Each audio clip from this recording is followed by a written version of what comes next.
Wednesday, midday, mindfulness, movement, and meditation session. Whew.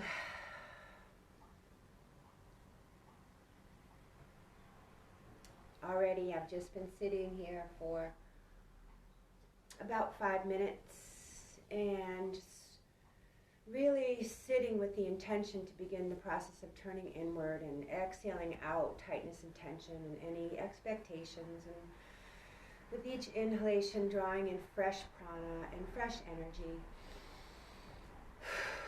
exhaling out with a or an ah or a ah, just to sound out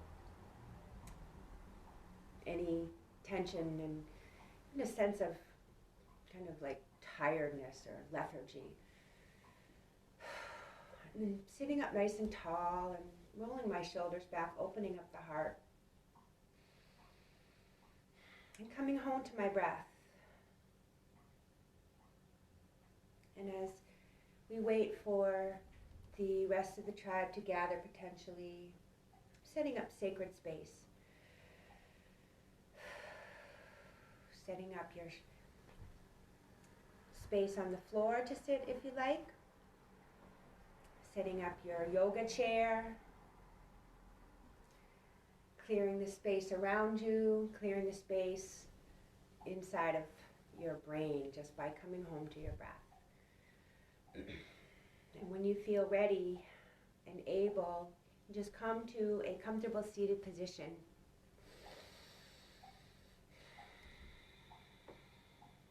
Roll the shoulders back. Drop your sits bones into the earth. Invite the legs to release downwards as well. And gently lifting up out of the hips. Relax the elbows. Back of the arms, moving towards the back to the arms of the chair. Drop into your back body. As I like to say, everything you've done to get to this point.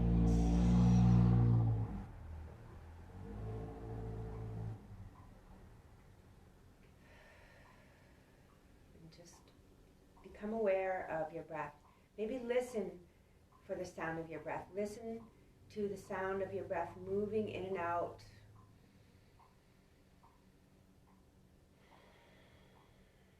Gradually, perhaps deepening the breath, but first just finding your breath.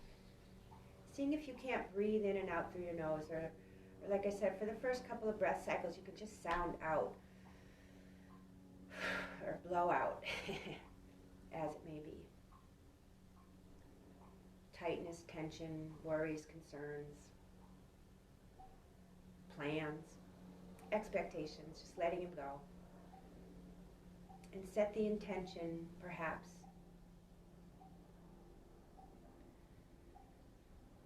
to view this practice with a sense of joyous exploration, turning inward, moving mindfully, moving with breath, moving, turning, twisting,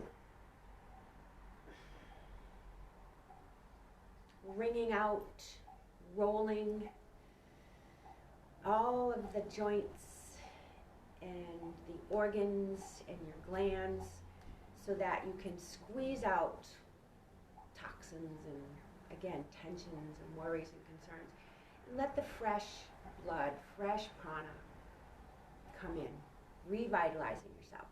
And also practicing mindfulness concentration. Getting us out of our head. Everything will still be there when we get back, when you get back to it. But maybe you might move forward with more of a sense of clarity, focus, maybe a little bit more of a light body than that kind of dense energy body.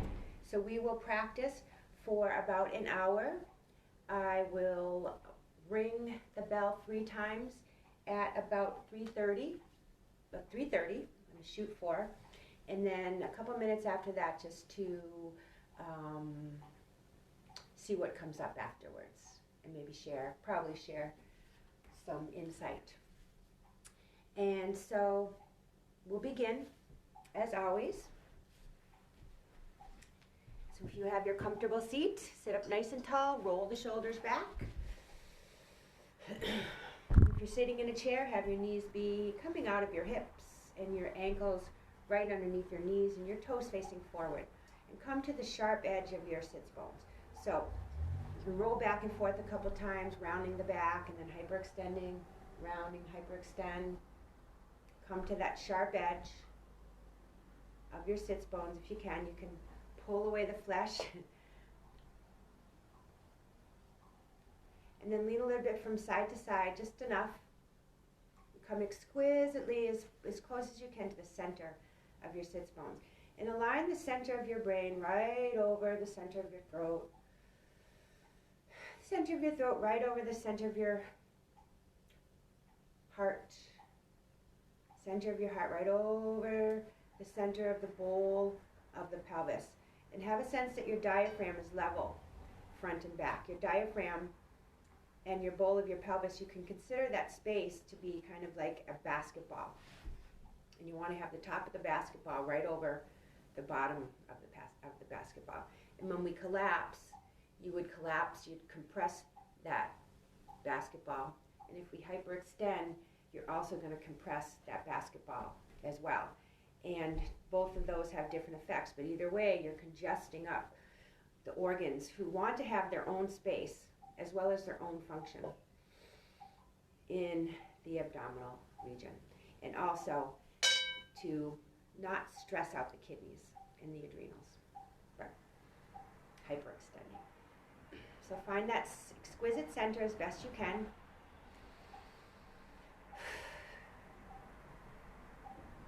Drop into your back body. Soft gaze. Your eyes can be slightly open if you like, but just find a steady gaze. Steady gaze steadies the mind.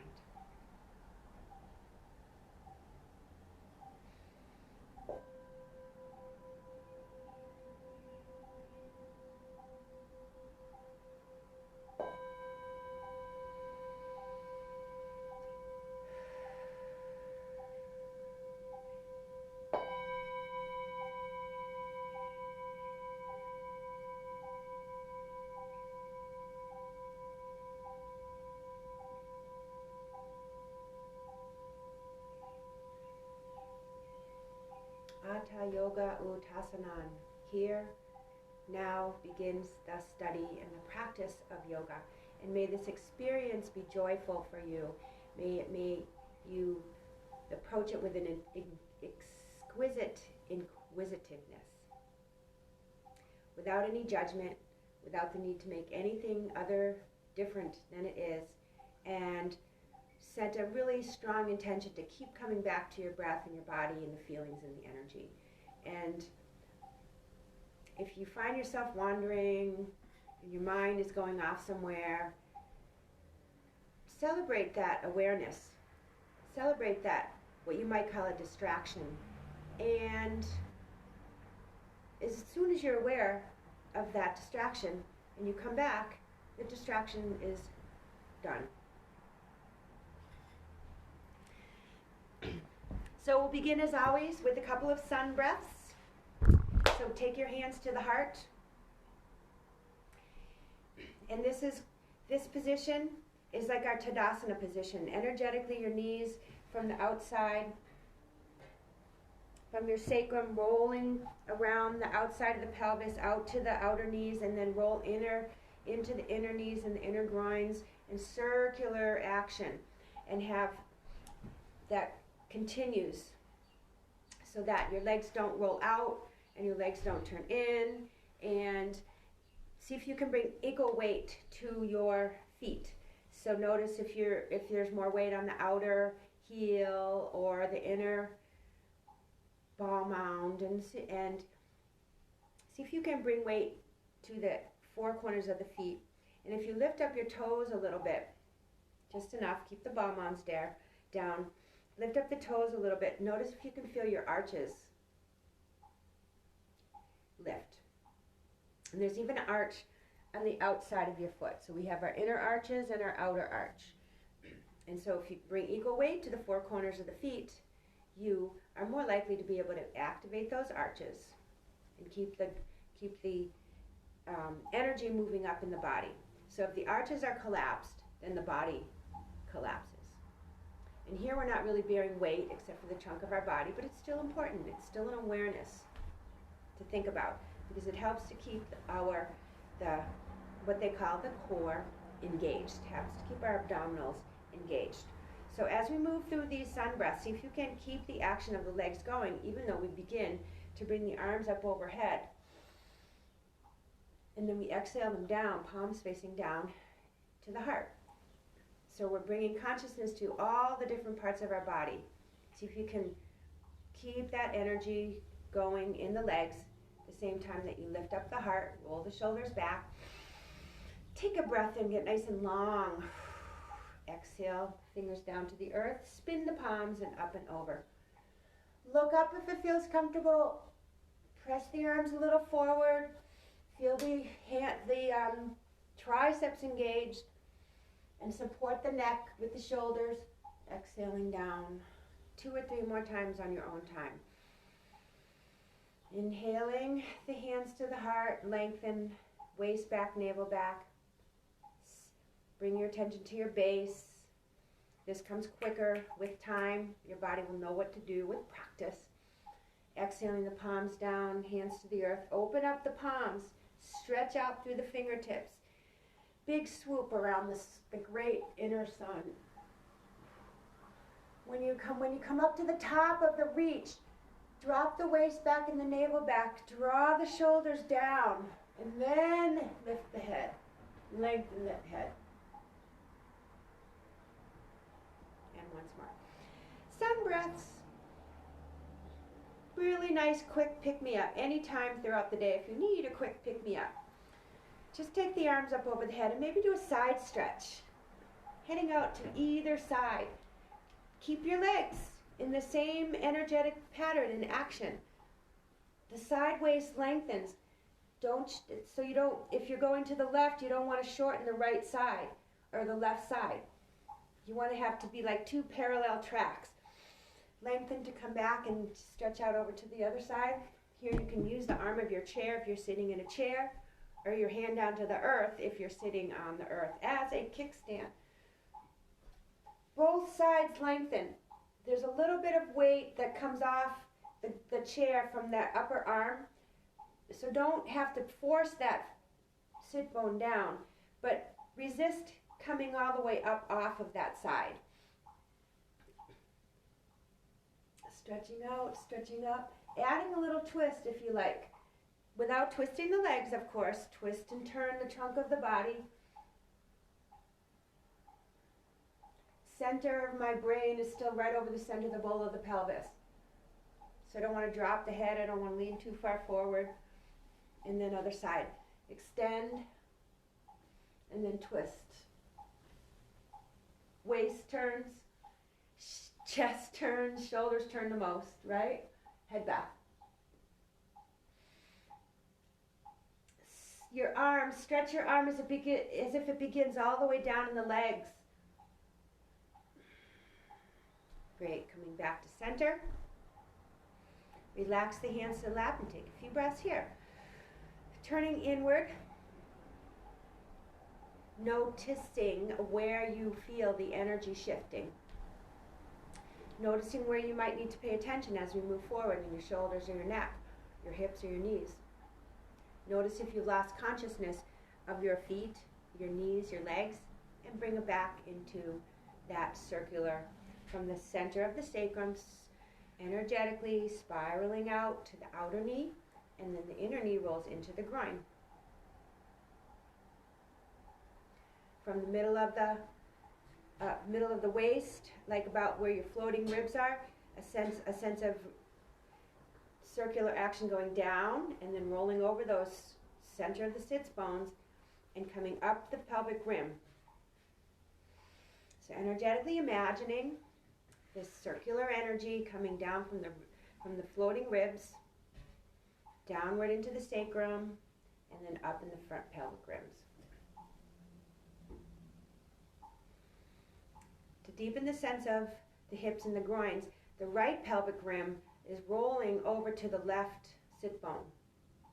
So see if you can imagine this, the left pelvic rim rolling diagonally to the right sits bone. So you have a sense of vastness in the pelvic region. So imagine along with the circular action down and up, that the front pelvic rim is actually rolling and energetically going to the left sit bone in the groins, and the left pelvic rim energetically, so you have this three-dimensional bowl. And if you can bring your consciousness to that area and your awareness, you're raising your consciousness. Becoming aware, more and more subtly aware, more and more aware of the subtle energy patterns in the body. So we need to strengthen our nervous systems because we have this energy that's going on around us, this obvious energy that's going around us from this pandemic, but we also have this high energy streaming pouring through our planet at this time.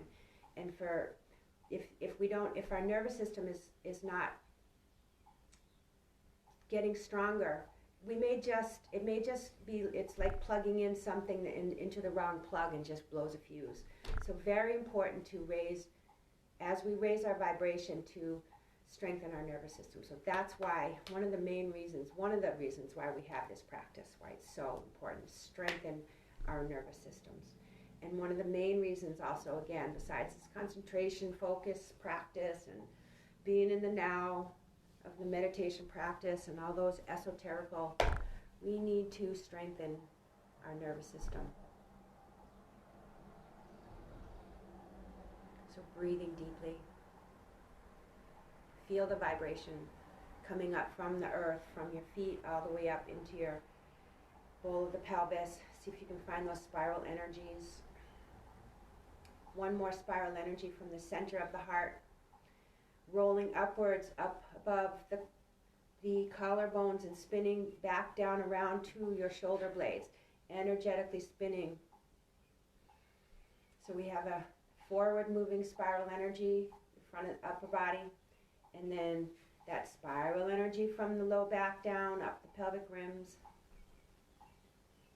energetically lengthening from this spiral from the center of the sacrum all the way around to the outer knees, inner knees.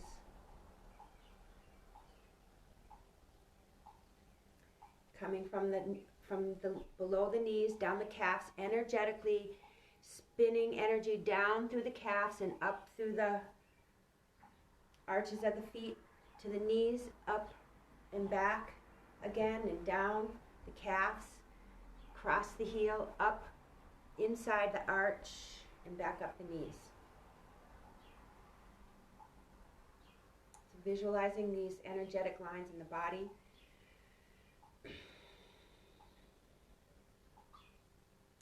And then we'll move forward. So we'll take a couple of ego breaths because I really like to work on the neck and the shoulders a lot. And these are very simple movements that we're doing, but sometimes, like I like to say, sometimes the hard thing is just to keep paying attention, keeping aware of what's going on, and catch yourself when your mind start wandering or start, judging or saying, am I doing this right? Or luckily we don't have other people next to us around the room, unless you do, where in class or something where you go, whoa, I'm not doing it as good as they are. So this is your practice. And so take the hands at the interlock the fingers, and then take them below the chin, roll back the shoulders. You've got all those energetic spinning spirals going on in your body, but you can kind of let that go and see if they rise up on their own. And then we're gonna, for this ego breath, we're gonna lift the elbows and then gently press into the chin to take the head back. And then exhale the elbows down and drop the chin. Lengthen through the back of the head. So these movements are a sense of lengthening the C7 and the head down, and then lengthening the C7 to move the head up. Elbows up, and then slightly forward, and then exhaling the elbows down.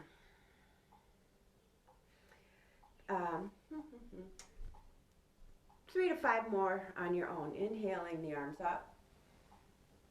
Your neck, your head supported by the shoulders and the length of the neck. Once you get the elbows up, roll your elbows slightly forward so they don't keep going backward. And then exhaling down. See that you're not moving too fast or too slow. Waist back, navel back. Every time your arms go over the head, you have to readjust the ribs, the diaphragm.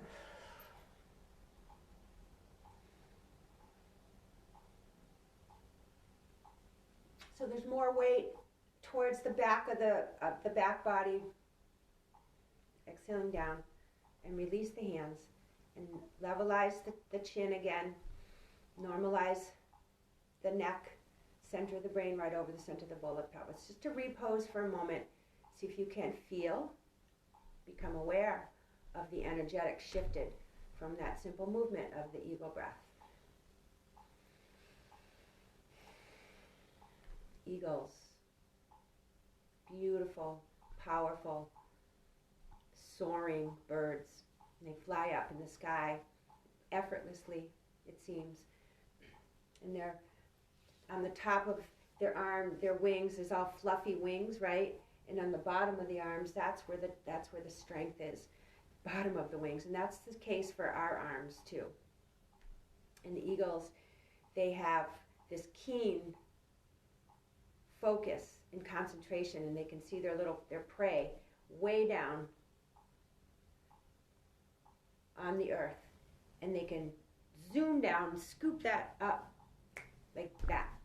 So we can practice having that one pointed focus and concentration.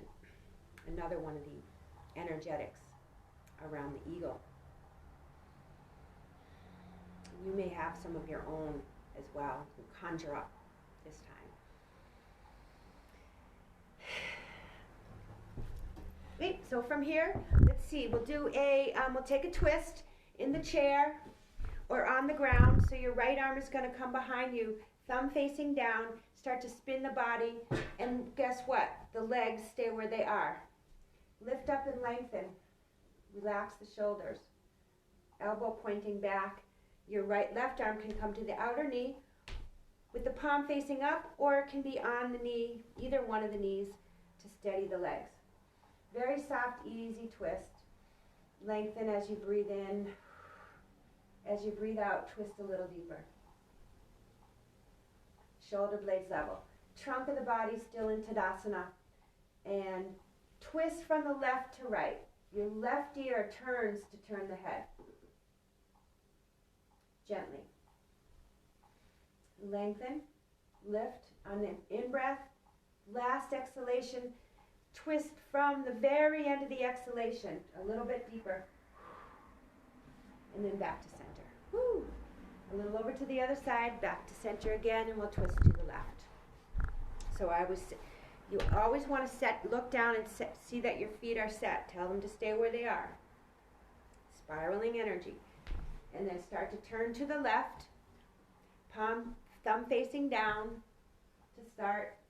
Elbow out. Right hand to the face out, palm out on the left knee, or right hand on the right knee, or either knees to keep the legs steady. And then you want to lengthen on the in-breath, but lift up through the crown of the head, but drop the shoulders.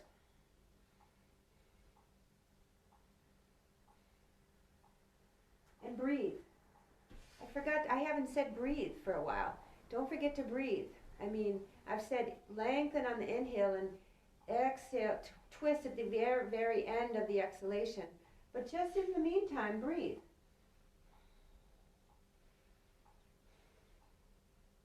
And know that you're breathing. body will join each other immediately. We're going to twist and free up all the organs. So don't twist, you twist from the right side to the left. All of their organs still have their own place in space.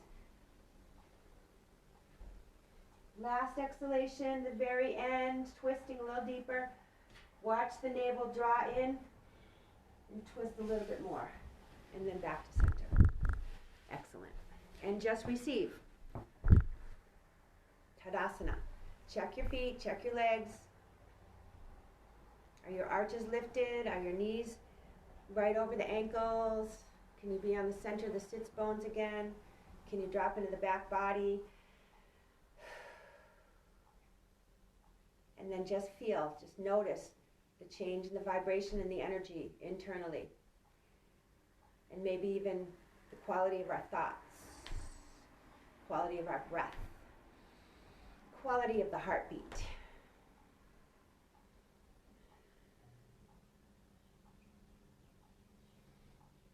And moving forward, then getting ready, when you're ready to move forward, let the twist go. And we'll take a forward extension. If you're seated on the floor, of course, same process. You're going to lengthen the heart right over, coming down. Don't lead with your head. Sit and careful not to fall off the chair.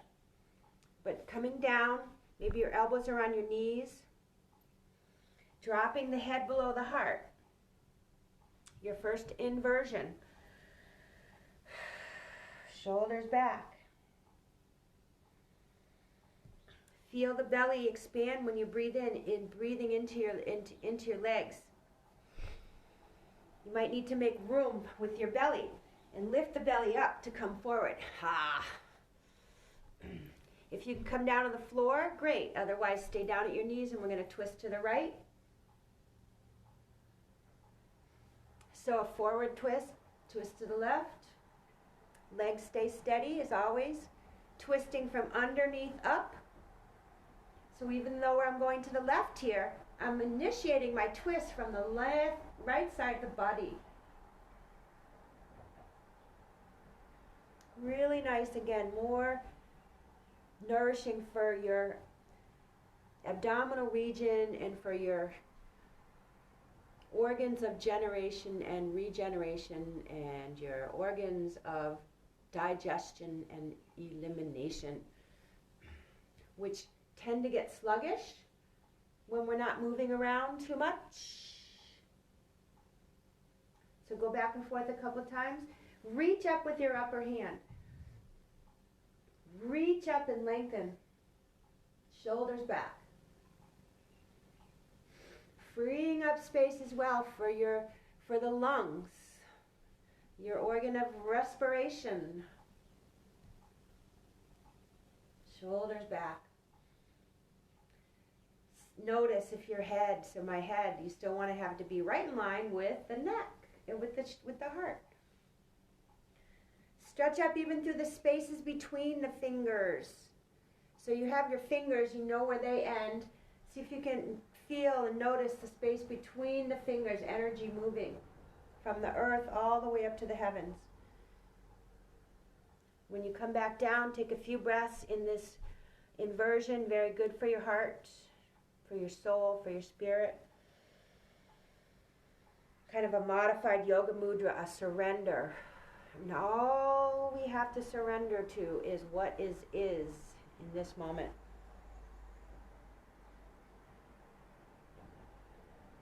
Shoulders back. Breath easy.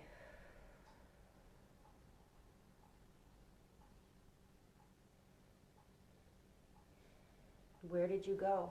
Can you still stay present with the breath, with the body, with the energetics, with your feet on the earth, your seat on the chair or on the earth, your shoulders? Even though we're going forward, drop the inner gaze to the back of the brain, the base of the skull. So not searching out, but searching in.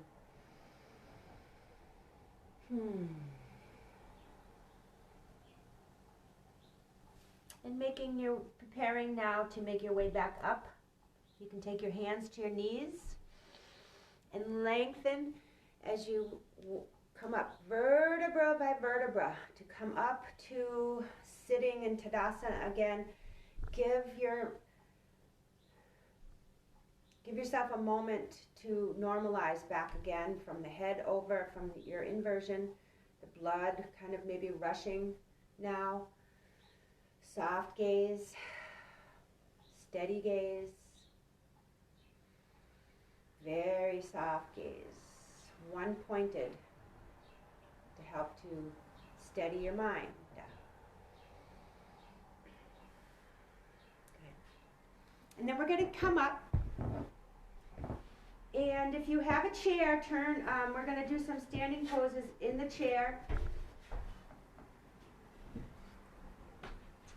Couple of lunges. So you can take your hand, let's see.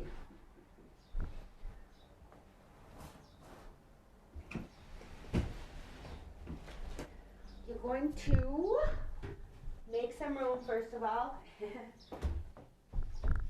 And you're going to have your hands at the outside of the chair, pressing down, or have your fingers facing forward. So fingers facing forward, or fingers back, and right leg forward and left leg back turned in.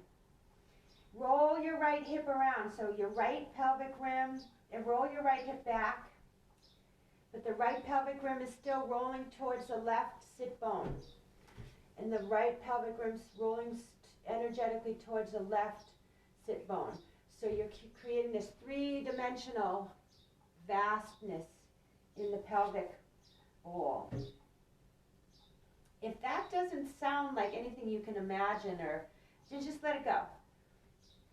You've got plenty of time to figure these things out if you practice yoga like I have for 30 years. So bend the knee, but pull the hip back. Bend my right foot. Arches lifting, weight evenly distributed on the four corners of the feet. My left heel pressing back. My left pelvic rim rolling forward and diagonally. Touch and go, touch and go. Bend the knee, but take the hip back. Maybe add the upper arm, maybe come down onto your elbow. Revolving the body. So if you can, so same action as we did seated in the chair, but now it's a little bit more complicado. Rolling from underneath up, hips level. And then walk yourself back. And then with the knee bent again. Now my heel comes down. I'm going to roll open into a Parsvakonasana. Arm up over the head, or arm above, or arm behind, pulling that right hip back. Left pelvic rim rolling diagonally to the right sits bones. Right pelvic rim rolling diagonally to the left sits bones, creating vast spaciousness in the groins. And roll around, shoulders back, always. And breathe. Equal weight on both feet. Be aware of both arches lifting, don't let your left ankle collapse. And then lifting the heel, going back to center, plant that back leg and take Trikonasana. My right hand to the chair, rolling underneath and open, shoulders back. Look forward or down, or drop the chin to turn the head all the way to look up. Drop the chin to look down. See that my shoulder is back. To roll the chin, dropping to come up. Trikonasana. Notice how both side waists are level. I'm not round. I'm not pushing up on my upper ribs, my upper right ribs.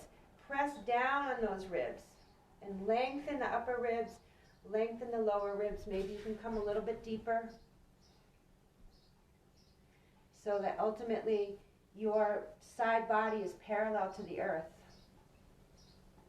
Roll back to the chair.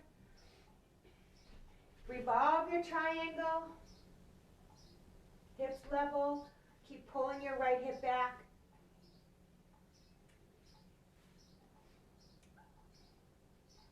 my left arm, turn the radius so I'm not overspinning my arm. So you roll the forearm from the outside in. Upper arm rolls from the inside out. Come back to center. Take a quick downward dog. Maybe come up onto the toes. Maybe bend the knees a little. Stretch the hamstrings. And then look up and take the left leg forward. So same sequence on this side. Let go of the right side. This is a whole different side.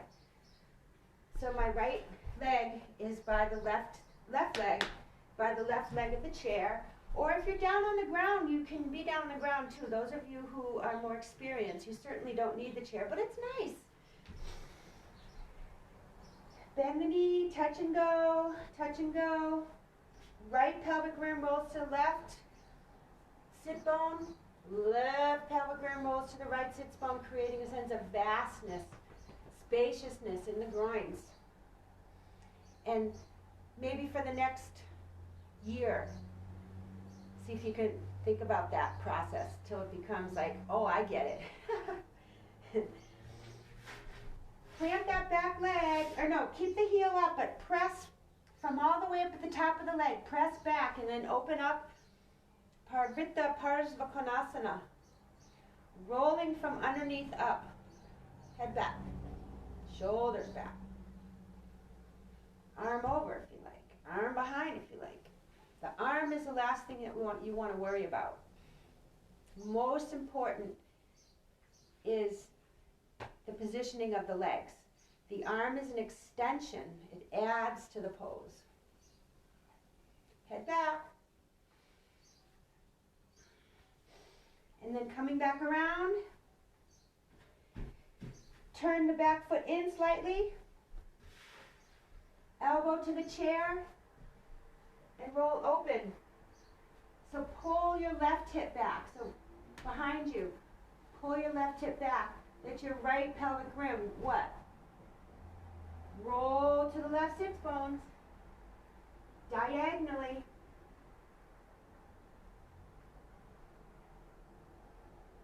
Parsvakonasana. Long side body, like Trikonasana. Upper ribs depress down and lengthen. So eventually you lay out across the leg.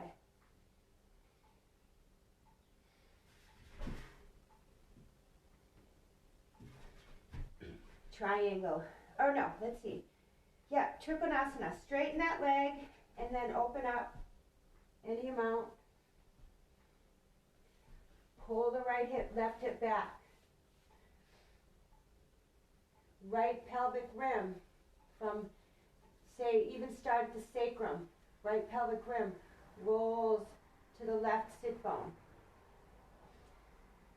Left pelvic rim from the center of the sacrum rolls to the right sit bone.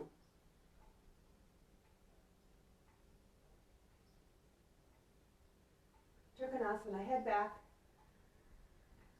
My arm is not spinning, open.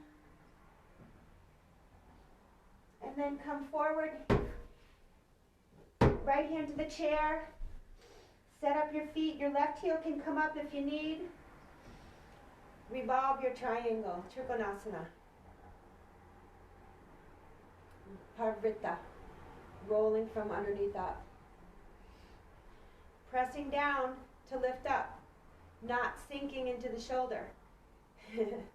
And then bring the hand back down, Adho Mukha Svanasana. Come forward, down onto your knees, child's pose.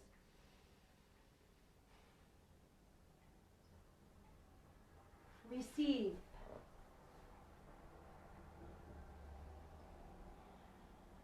All the way down the floor, head to the chair. Couple breaths here. And then we're going to prepare when you're ready. So just breath first. Don't think about the future. We're going to prepare for pose of the day. See if I can get this in here. I don't know if I'm going to be able to do it. See what we can do. Full full arm balance.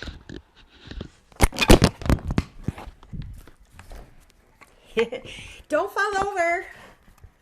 All right.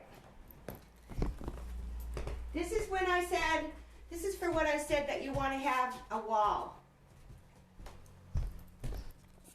So here's my setup. See if you can see it. Have a wall space. It's very auspicious to have a wall space. If possible, you'd want to have that whole wall so you could do your standing poses with your back to the wall. So, if you're not going up to full arm balance, if you're not going to go up, just stay in downward facing dog or child's pose, or just watch. So we're going to come down to the floor. See how much of this actually gets. Hopefully you can see me. So I'm going to come down into the table position onto the floor. And then right here, this is when I'm going to already start to watch my arms. So my forearms are going to roll inward from the below the elbow. And my upper arms are going to roll outward. So in yoga, there's often this double action.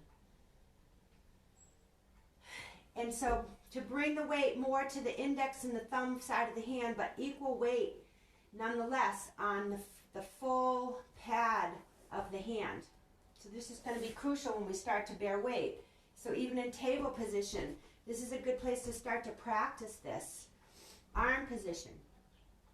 Because this arm position does not change at all if you start to go up higher into downward facing dog, or if you start to even go up higher walking up the wall. My arms did not buckle at all because I've trained them to stay where they are. Now, if you know anything about training, practicing anything, it's like learning the scales. Do, re, mi, fa, sol, la, ti, do, and where to put your fingers and whatnot. Simple for an experienced person, but the first time you do it, and the first 10 times, the first 20 times, you don't know. You haven't made that connection yet. So you want to set up your base really well. Plant your hands. From the below the elbow, the arms roll inward. That radius bone doesn't want to, it spins, it rolls in. From the radius bone in line with the index finger, not spinning out.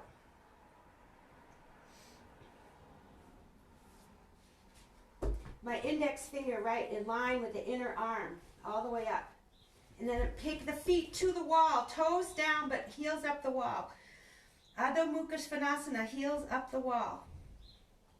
Press the wall away. Lift up from the hands all the way to the hips, and the head just long, head relaxed. So you should be able to shake the head a little bit. Waist back, navel back. Don't let your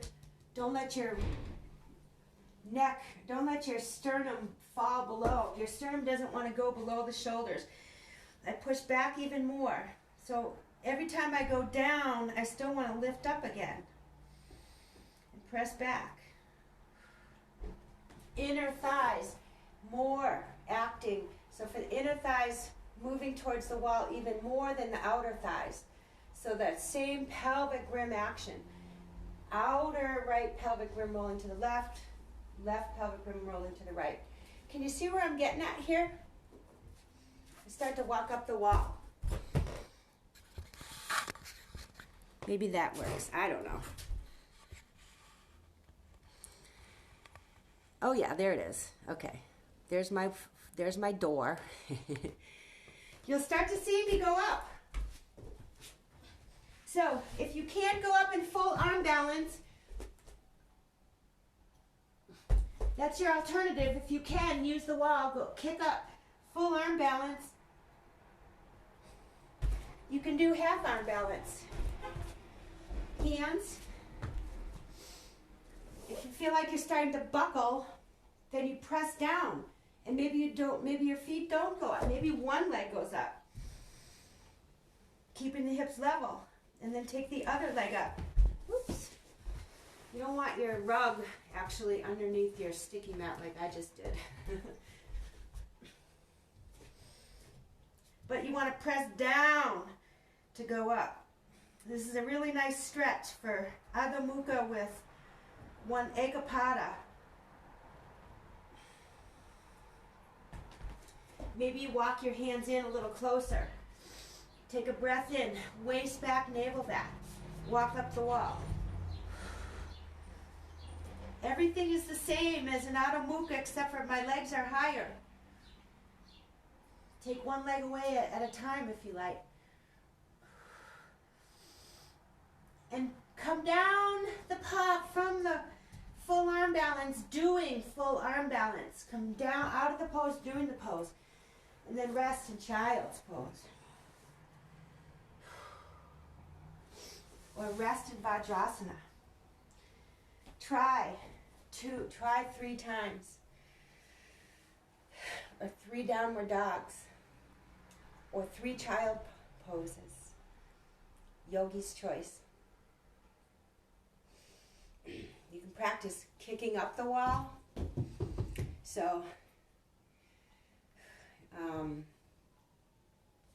I know in my studio, a couple of times people would kick up and go right through the plaster. So try, I have these nice solid walls, at least as far as I know. Did everybody get up? Did anybody get up that didn't want to get up? Receive. And when you're receiving, you want to again let go of judgment. Let go of wanting anything to be different than exactly what it is. But go for the feeling. Go for the energetics. Always come back to that place of Tadasana, shoulders back. Center the crown of the head right over the center heart. And don't move forward until you've normalized the breath again. Until you feel the heart calming down from this inversion and from this very active pose.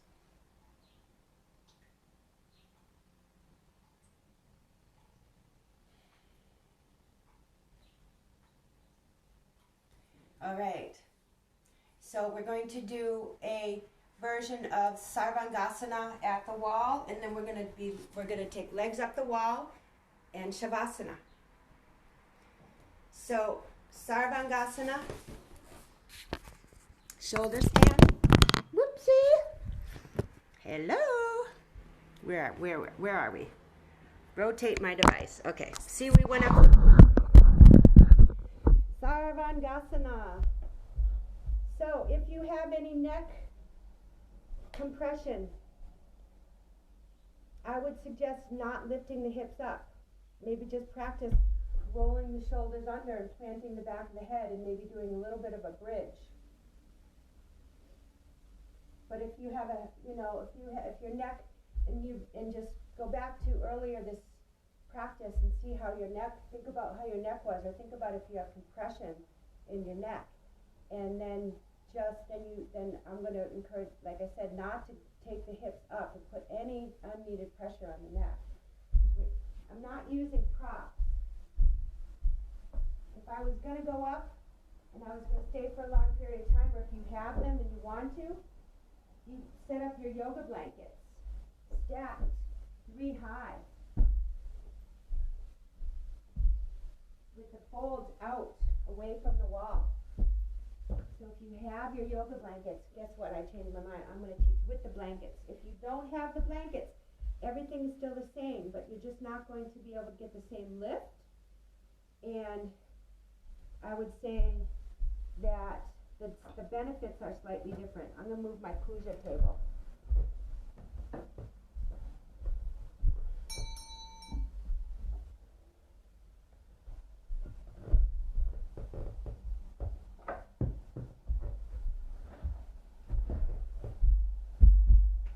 So you're going to sit with your back, your butt to the wall, and your feet up the wall. Or if you're just going to do bridge, you'll be further away from the wall, and your toes will be at the wall. But if you want to go up, try shoulder stand.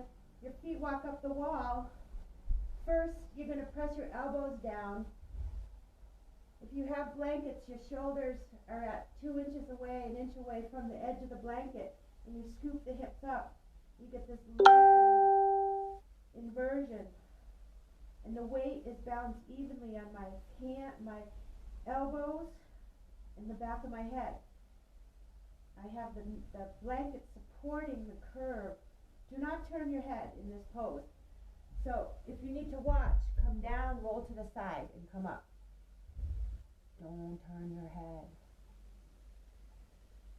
So I'm looking down at my blankets, and then I'm going to plant my shoulder. Or else if you don't have blankets, you're going to come down, and you're going to roll around, and your feet come to the wall. Bend your elbows so your palms are facing up. Stretch through the spaces between the fingers and press into the elbows to lift up. And then maybe one leg comes up. Nothing should change in your base, in the other leg. So my base, if I start to lift my hips up, I press down on my elbows even more. Scoop the hips. If you want to lift up, you don't sink.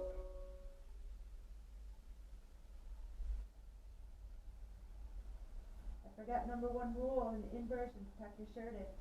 Or you can go straight leg. My legs are very active. I'm pressing my feet all the way up to the sky or the wall. Slight squeeze to the buttocks. Soft eyes. Steady gaze. If you are knowing, and you can go ahead and take plow. If you're knowing, legs come over. If you're not knowing, don't have to do it. You just let the chin come up slightly as your head bottom comes down. Let the chin come up. Roll the head back a little as your bottom comes down.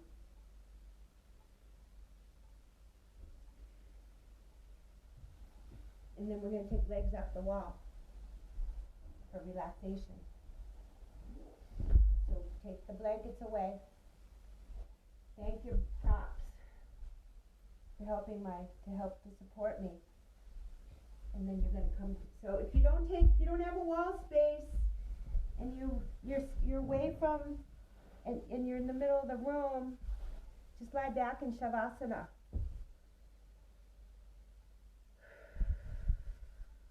If you have a wall space, your butt comes all the way to the wall, scooching, and then my legs are actively extending up the wall, and roll the arms from the inside out. At first, I'm pressing up with my ball mounds, but I'm pulling down into my back, so the action of the legs is going from the sacrum now, because my legs are straight, spiraling up to the outer foot and drawing back in from the inner arch to the groin. From the sacrum, energetically spiraling up both sides of the back leg, side of the leg, and then around to the arch, and the inner arch down to the groin. If you want to envision right pelvic rim rolling to the left sit bone here. Left pelvic rim rolling to the right sit bone here. Forehead parallel to the earth. Chin, make sure your chin isn't pressed down to your sternum. Roll the arms from the inside out. As you do so, pull your shoulder blades under and scooch your sacrum. And then with one final action with your legs, then see if you can let that go. Let go any holding energy. And just come home to your breath. Breathe in and out through your nose if possible.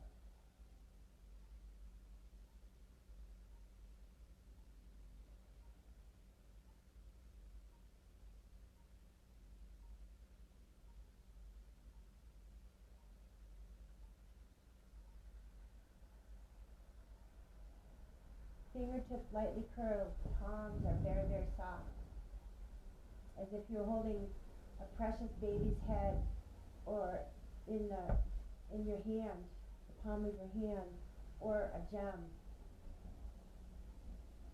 And soft palms equate to soft belly and soft eyes.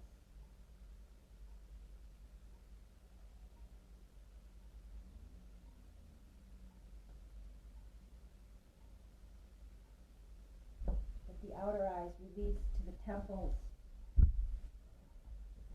let the inner eyes, corners of the eyes, release back to the base of the skull. Listen, as we did at the beginning of the class, listen for the sound of your breath, and feel your belly expand when you breathe in and drop down to the earth as you breathe out. Listen, feel, allow.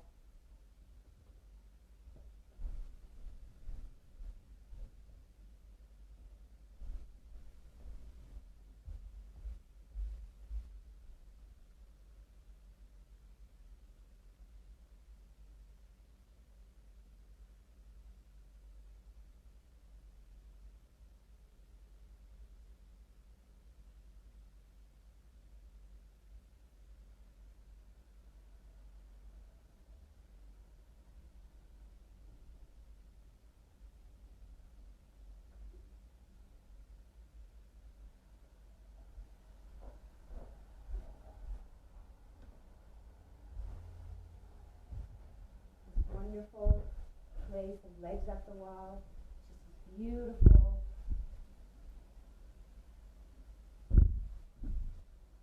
Remedy for standing up all day or even sitting down. Let the blood flow in the opposite direction. Sort of being upside down in an upside down world. How wonderful. Meet the world exactly the way it is.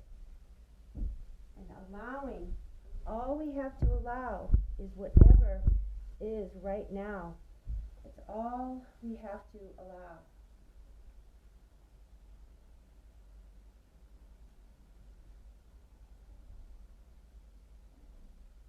If the legs start to fall asleep, give a little bit more action to the legs. They're not used to being upside down like that, chances are. The blood flow in the legs is not used to being upside down. And so the blood flow moving down might not really actually feel very good. So if it's causing a lot of tension, so go through all those spirals, activate through the legs, and if you just can't stand it anymore and it's just everything you can do to hold for another 1 minute, slide away from the wall. Slide all the way away from the wall. And just breathe. You can take your legs into Baddha Konasana, knees together, feet together, knees wide if you like, or just come to straight leg Shavasana.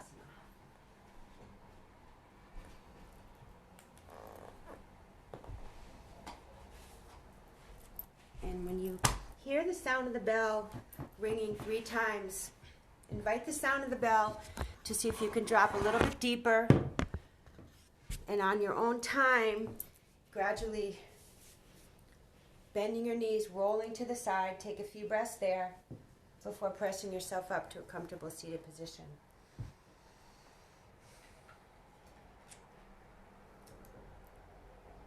As I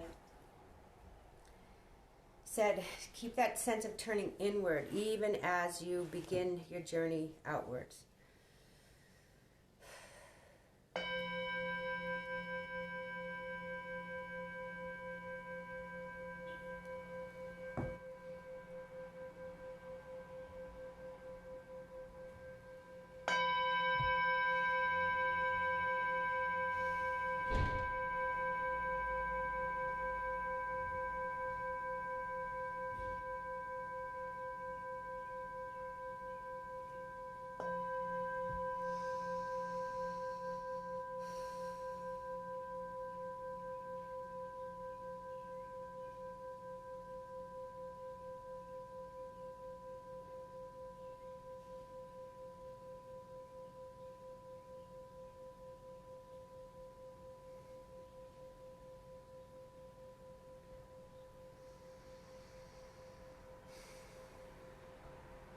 So when you feel ready, rolling to the right, rolling to the side, either side. Just take a few breaths in that curled position, and when you feel ready, use your upper arm to press yourself back up to a comfortable seated position.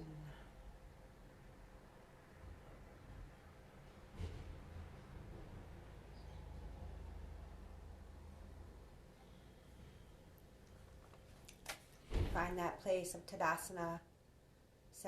Be on the center of the sits bones, center of the crown of the head, right over the bowl of the pelvis. Center. Drop into your back body again. Slightly turn up the corners of your mouth. Relax the shoulders. I'm taking these words from the Tibetan teacher Chogyam Trungpa. Chogyam Trungpa.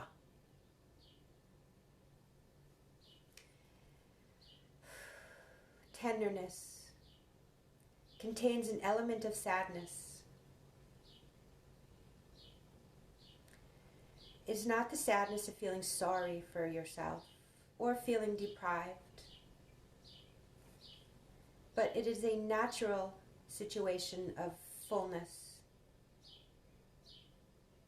You feel so full and rich, as if you were about to shed tears. Your eyes are full of tears, and the moment you blink, the tears will spill out of you, out of your eyes, and roll down your cheeks.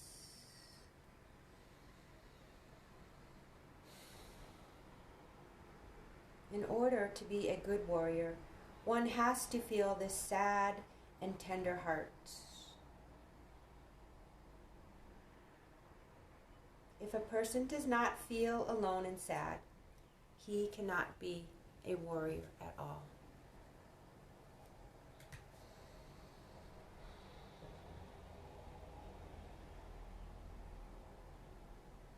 So rainbow warriors awaken. Rainbow warriors do their work through deeds, not words.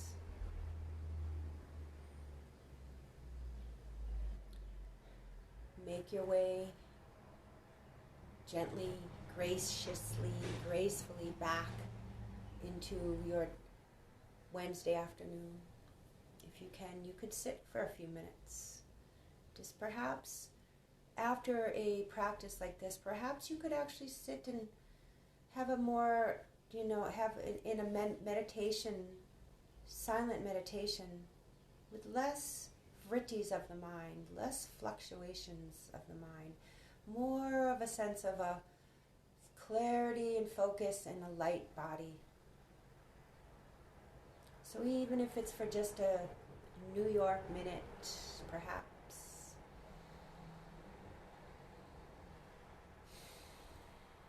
Closing your eyes. Coming home to your breath, or the spaces even between the breaths.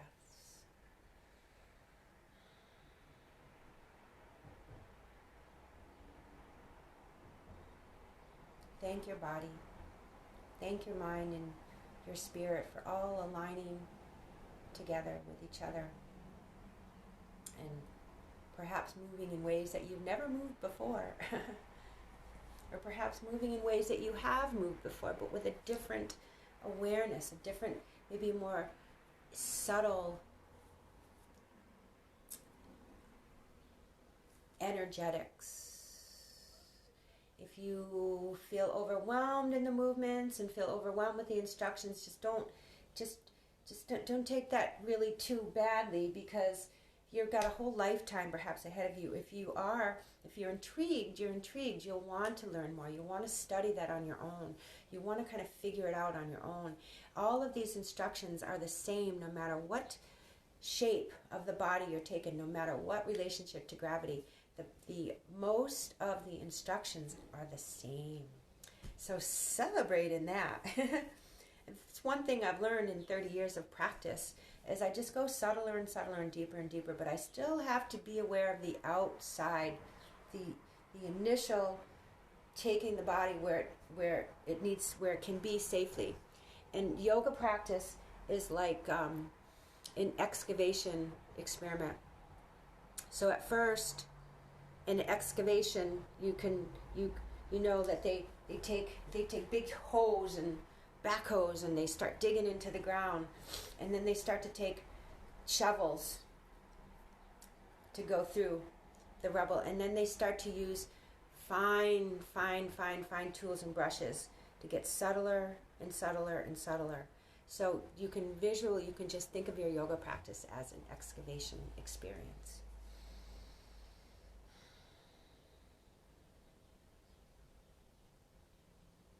And enjoy the process. Look at it in a sense of joyous exploration, perhaps. Begin to start to notice how things affect you.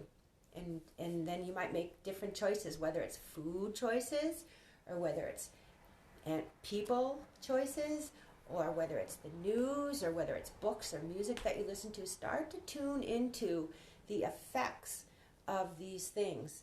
And then, once you are aware, then you can start making different choices. Oh my God, so coffee, if I drink too much coffee, I get all jittery. If I don't eat, I start to get crabby and fall apart.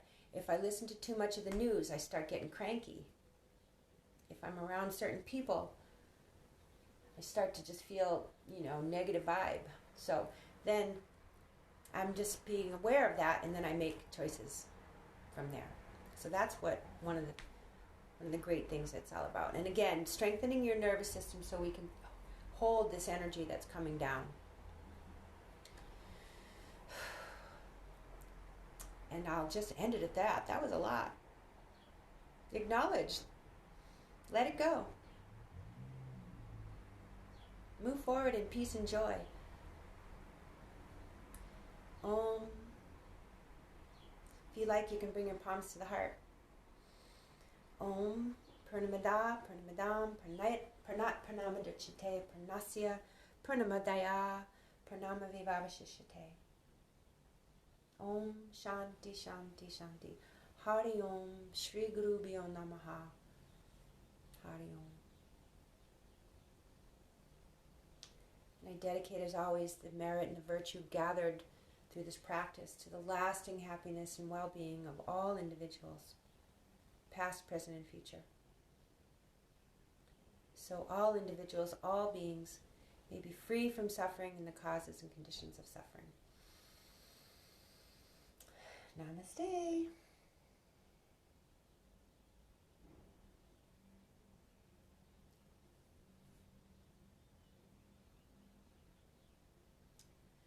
Thank you so much for joining me. Thank you so much for joining Spirits, Minds, and Bodies.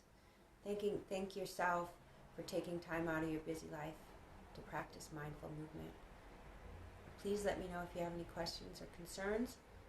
And please feel free to join me tonight at 8 p.m. Central Time for a wonderful satsang meditation. It's a great energetic experience